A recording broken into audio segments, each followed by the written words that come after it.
Well, today it's time for me to take another look at running, and especially in the cold weather. A number of folks have asked me, what do I do about my feet? And they've asked me specifically, since they know I run 25 miles a week or so, no matter how cold it gets, even down to 60 below.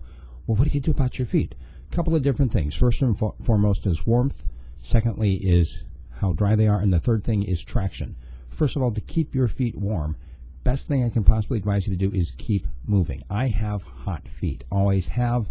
I can wear thin socks, I can wear thick socks, it doesn't matter. I sweat and my feet get hot, and therefore I need to keep moving. If my feet get sweaty and I slow down to a walk or stop, well, my feet get really cold at that point.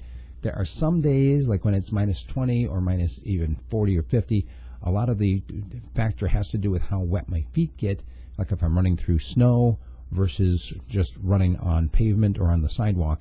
I would advise you, do not go with the super thick socks. You're going to end up cutting off the circulation, and although it's tempting to put them on, especially how good it feels at first, by the end of your run, you're not going to be able to feel your feet. I would try to find a thin thermal sock. I just wear regular tube socks because, like I said, I have hot feet.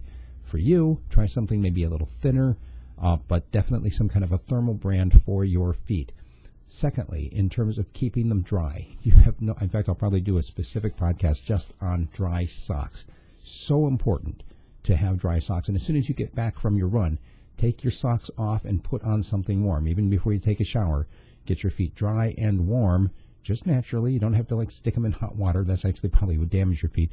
But just do something that gets them dry and gets them warm when you're done running. Again, you don't have to carry dry socks with you unless you're going on like a 20-mile run. You want to stop somewhere in between and change your socks. That would be a good idea. So keep them warm, keep them dry. The third thing is traction. What I do for traction is very simple. I get Yak Tracks or some of those other cleats that you pull on over your shoes. Now, there are some people that don't like running with anything at all. I've tried running without stuff, and I slip and fall on the ice several times every year. It's part of running on ice. That's what happens. I would say Yak Tracks or some other kind of pull-on cleats. I've tried running with actual built-in cleats, and all I end up doing is just wearing them down. I go through shoes like you wouldn't believe. Again, I'm talking 25 miles a week, so every 3 months I get a new pair of shoes no matter what. I don't bother with the expensive ones because the expensive ones wear out for me just as fast as the cheap ones. So I get good arches to put on the inside of my shoes, and I just buy the cheap stuff and wear them out. But the key is putting on something that gives you some traction, like Yak Tracks or whatever. I'm not endorsing any specific brand, at least not at this point, but I will tell you this, that anything that gives you the traction on the ice is worth it. Running through snow, you're going to get wet feet, but sometimes you just got to do it. Running on ice, again, go slow.